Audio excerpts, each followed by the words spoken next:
Bonsoir Aymeric Caron, merci d'être mon invité franc-parler dans un instant pour évoquer Gaza et l'enfer des Gazaouis depuis la reprise des bombardements israéliens. Vous avez alerté hier dans l'hémicycle, vous avez donné les noms, mais surtout les visages des jeunes victimes, quitte à enfreindre le règlement. L'invitation de Marion Becker, interview juste après. Si on vous invite, Aymeric Caron, c'est pour votre combat pour les enfants de la bande de Gaza. Hier, lors des questions au gouvernement, vous avez alerté sur leur sort en brandissant des photos, un geste interdit dans l'hémicycle. Tous les jours, des enfants palestiniens sont brûlés, écrasés, démembrés, décapités, abattus d'une balle dans la tête, amputés sans anesthésie, comme Bissam al-Hindi, qui a été tué dans son sommeil par un bombardement sur sa tente à Khan Younes dans la nuit du 17 au 18 mars dernier. Regardez ce visage. C'est interdit de brandir des affiches. Regardez tous ces visages autour de moi. Ce sont les visages de notre mauvaise conscience. Vous n'avez plus la parole. Que d'outrance et de caricatures alors que notre diplomatie s'est mobilisée sans arrêt depuis le début pour retrouver la voie du dialogue. Ce combat, Aymeric Caron, vous le portez depuis 1 an et demi et la riposte israélienne sur Gaza, vous, l'ex-journaliste devenu député. Il y a 1 an, à l'Assemblée, vous diffusiez un film sur la situation des enfants sur le territoire palestinien. Vous projetterez dans quelques jours une réactualisation dont voici quelques extraits. Des images choquantes, prises par des photographes gazaouis et des anonymes, sans voix off, dans ce territoire dévasté, à nouveau sous les bombardements, depuis qu'Israël a mis fin au cessez-le-feu il y a 3 semaines. C'est sur cette situation peu médiatisée que vous voulez alerter Aymeric Caron. Bonsoir Aymeric Caron, bonsoir. Merci d'être là. Près de 1500 Gazaouis ont été tués selon les chiffres du Hamas depuis la reprise des bombardements israéliens. Suspension de l'aide humanitaire dans l'indifférence générale ? Quasi générale, oui, on peut le dire. On entend très peu parler en réalité maintenant des victimes civiles de Gaza, très peu dans les médias. Et puis il y a la classe politique française qui a décidé depuis 1 an et demi de se désintéresser complètement des Palestiniens.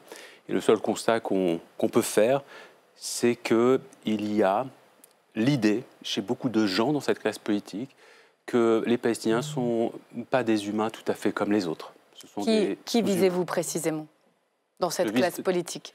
Tous ceux qui ont soutenu inconditionnellement l'action de l'armée israélienne alors qu'on savait déjà qu'un génocide était en train de se produire, ou en tout cas déjà des crimes de guerre. Génocide, parce que la Cour pénale internationale ne retient pas dans son mandat d'arrêt le mot de génocide, un des 4 grands crimes internationaux. Tous les spécialistes aujourd'hui de la question des génocides, de la Shoah, de différentes nationalités, des spécialistes israéliens notamment, utilise désormais ce terme de génocide.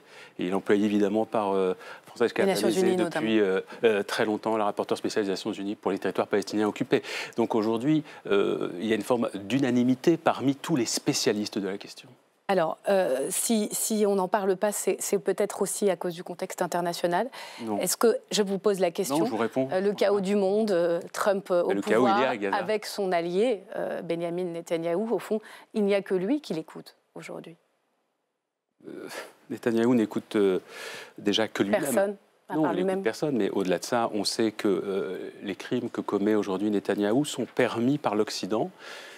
Évidemment, le premier de ses partenaires occidentaux, c'est les États-Unis qui fournissent les armes, qui tuent les enfants palestiniens aujourd'hui, mais l'Allemagne également, et la France, qui, elle, fournit des composants avec une forme de mystère, puisque vous savez qu'on a beaucoup de mal pour savoir réellement aujourd'hui quelles sont les pièces militaires qui sont utilisées dans les armes utilisées à Gaza. Mais au-delà de ça, Emmanuel Macron avait brandi la menace de l'arrêt de livraison d'armes en Israël. Ça n'a pas suffi, selon vous. Enfin, on ne fait rien. Il est en Égypte aujourd'hui. Il demande la reprise de l'aide humanitaire. Hier, pour la première fois, il a parlé des dizaines de milliers d'enfants qui étaient victimes. Donc il a au moins donné un chiffre qui se rapproche de la réalité, même si en réalité le nombre de victimes, c'est des centaines de milliers d'enfants. Vous savez qu'à Gazaoui, il y a plus de 2 millions d'habitants et que la moitié de ces habitants ont moins de 18 ans. Et qu'aujourd'hui, en réalité, c'est 1 million d'enfants qui sont impactés d'une manière ou d'une autre et pour leur vie entière.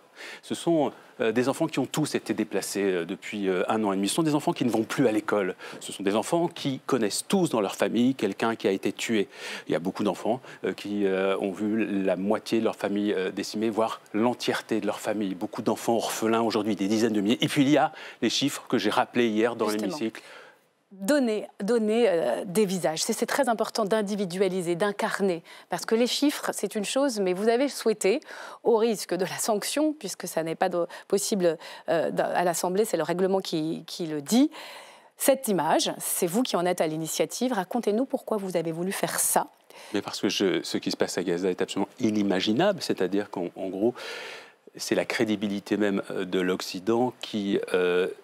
est en train de s'évanouir à Gaza. Toutes les belles leçons que nous avons données pendant des décennies au monde entier sur les droits humains. Aujourd'hui, nous avons décidé d'abandonner le droit international et le droit international humanitaire là-bas. Nous avons décidé qu'il était acceptable que des enfants, des innocents, se fassent massacrer quotidiennement, et pas que massacrer, torturer, parce qu'il faut voir les images qui nous parviennent. Pour celles et ceux, on n'est pas nombreux, mais qui nous imposons de les regarder, ces images, tous les jours. Comme je l'ai rappelé hier, ce sont des enfants qui arrivent aux urgences dans des états absolument déplorables, brûlés souvent des pieds à la tête, à qui il manque une jambe, à qui il manque un bras. Parfois, quand ils sont morts, ils sont déjà décapités.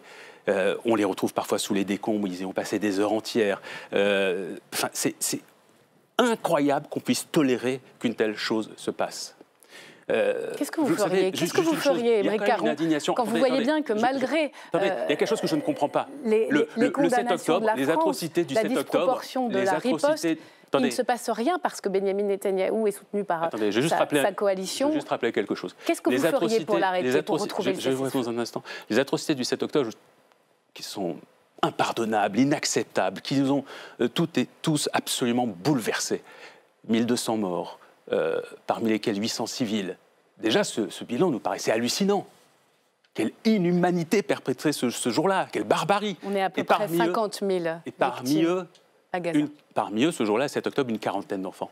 Est-ce que vous ne vous êtes pas dit ce jour-là, mais comment est-il possible que 40 enfants aient été tués par cette barbarie du Hamas? On a tous su s'émouvoir, être dégoûtés, condamnés. C'est 500 fois plus aujourd'hui d'enfants. Personne ne bouge. Effectivement, pourquoi on voulait montrer ces visages? Parce que personne ne les montre. Personne ne veut les voir. Alors qu'est-ce qu'il faut faire? Il y en a des choses à faire. C'est ça, voilà. La question. Déjà, quand vous voyez qu'aujourd'hui, Netanyahou qui quitte Washington... Il faudrait déjà que les ministres du gouvernement... On va parler de la France un peu. Parce que c'est trop simple à chaque fois de dire les États-Unis. Oui, bien sûr, il y a toute une partie aujourd'hui de ce qui se passe à Gaza sur laquelle on ne peut pas agir directement. Parce qu'on sait très bien, je le répète, que ce sont les États-Unis qui arment en grande majorité aujourd'hui Israël. Mais il y a quand même des choses à faire. Nous, à titre personnel, en tant que nation, nous avons des choses à faire. Déjà, il faudrait que les députés de l'Assemblée nationale soient dignes. Il y a aujourd'hui énormément de députés aujourd'hui qui colportent la propagande du groupe Elnet, qui est un groupe de lobbying de l'extrême droite israélienne, qui a ses relais à l'Assemblée nationale. Quel groupe? Et au Sénat. Quel groupe? Quel relais dans quel groupe politique? Plutôt à droite.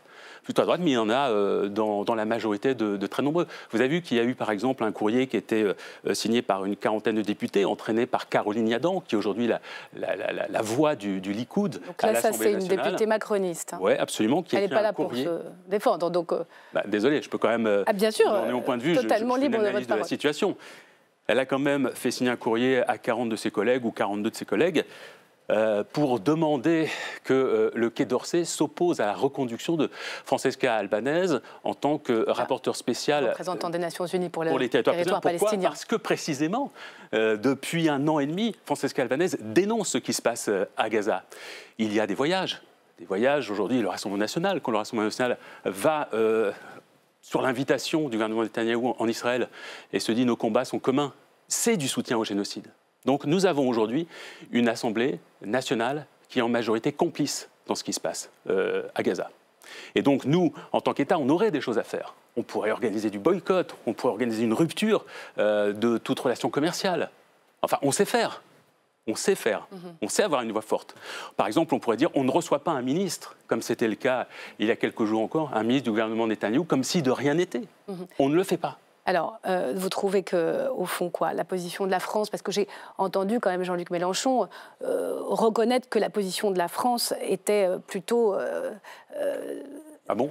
Non, à reconnaître une certaine condamnation de la riposte. On sent bien qu'Emmanuel Macron la considère comme totalement disproportionnée. Vous avez vu les communiqués? Ah oui, mais ça c'est tout nouveau. D'abord, malheureusement, Emmanuel Macron a quand même une parole qui varie d'une semaine sur l'autre. Et en termes de fermeté, on peut quand même faire mieux. Quand vous lisez les communiqués officiels de la France, lorsqu'on apprend que 15 secouristes ont été exécutés. 15 secouristes palestiniens du Croissant Rouge et un de l'ONU, des Nations Unies. Absolument. Et alors, dans l'indifférence générale. Dans l'indifférence générale. Et le communiqué de la France, je n'ai plus le terme exact, mais c'était une forme de surprise, une forme de... Voilà, il n'y avait absolument pas la fermeté qu'on attend d'un pays comme le nôtre. Alors... en Israël, vous avez des contacts, j'imagine, à Gaza. Vous faites un film à partir de ces courageux Palestiniens qui tournent avec leur smartphone, qui font relayer via les réseaux sociaux ce qui s'y passe. Est-ce que vous avez des contacts aussi avec la société israélienne qui n'en peut plus de Benyamin Netanyahou, qui considère que c'est une fuite en avant, qui demande un retour du cessez-le-feu et évidemment la libération des otages? Est-ce qu'il faut que cette société-là, la France, le député que vous êtes, la soutienne pour qu'elle parvienne peut-être à faire partir son Premier ministre? Israël est en train de devenir une dictature. Ça, c'est une réalité. Donc on ne peut que soutenir les voix en Israël qui appellent à un changement effectivement politique et au départ du criminel de guerre qu'est Benyamin Netanyahou, d'un homme qui aujourd'hui veut faire main basse sur la justice, d'un homme qui veut aujourd'hui se servir de son pays, de servir de ces jeunes qu'il envoie à la guerre pour sauver sa propre situation puisqu'il est inculpé et qu'il risque très gros. C'est absolument scandaleux. Donc bien évidemment qu'il faut soutenir tous les Israéliens aujourd'hui qui se battent pour un changement. La Cour suprême d'ailleurs vient de remettre en cause le limogeage du chef des renseignements israéliens. Voilà. Donc, voulu par le Premier ministre. Bien sûr qu'il faut absolument soutenir, il faut créer des liens forts avec non seulement les voix qui s'inquiètent de l'état de la démocratie en Israël, mais aussi les voix de la paix. Qui aujourd'hui, il faut quand même le reconnaître, sont minoritaires, parce que même si une grande partie de la société israélienne aujourd'hui manifeste, parce qu'en gros, dans l'opinion, on considère qu'il y a à peu près 30% encore d'Israéliens qui soutiennent Netanyahou, donc 70% qui veulent son départ. Et dans ceux qui souhaitent son départ, malheureusement, tous ne disent pas forcément nous voulons absolument la paix avec les Palestiniens. Divisé. Le pays, non seulement le pays est très divisé, mais beaucoup de ceux et de celles qui aujourd'hui réclament l'arrêt des bombardements, c'est principalement, et ils ont bien raison sur ce point, pour sauver les otages israéliens, parce qu'il faut bien savoir quand même qu'on a la stratégie de Netanyahou, il y a quelque chose qui est absolument terrible, c'est le fait qu'il abandonne totalement les otages en réalité en prétendant vouloir les sauver. Et ça, les Israéliens l'ont bien compris. Merci beaucoup, Aymeric Caron. Votre film sera en ligne? C'est un film... Dernier détail. Vous allez le montrer aux députés également, j'imagine? Alors, c'est une nouvelle version de film. Ça aussi, c'est assez important, je pense, de l'expliquer. J'avais effectivement proposé un film aux députés il y a de cela quelques mois. Vous étiez venu d'ailleurs en parler ici. Ouais, juste avant la dissolution. Il avait été vu par 15 députés seulement. Personne n'avait voulu venir le voir. Donc on l'a mis en ligne sur une plateforme, Les Mutins de Pongée. Et là, on s'est rendu compte en quelques semaines, quelques mois, qu'il y a 500 000 personnes qui se sont connectées pour le voir. Donc vous voyez un peu le décalage qu'il y a entre la classe politique aujourd'hui et l'intérêt que les Françaises et les Français ont pour ce sujet. Et donc il a été réactualisé? Il a été réactualisé, il sera remis en ligne lundi prochain. Lundi prochain, oui. Merci beaucoup. Merci à vous pour votre invitation.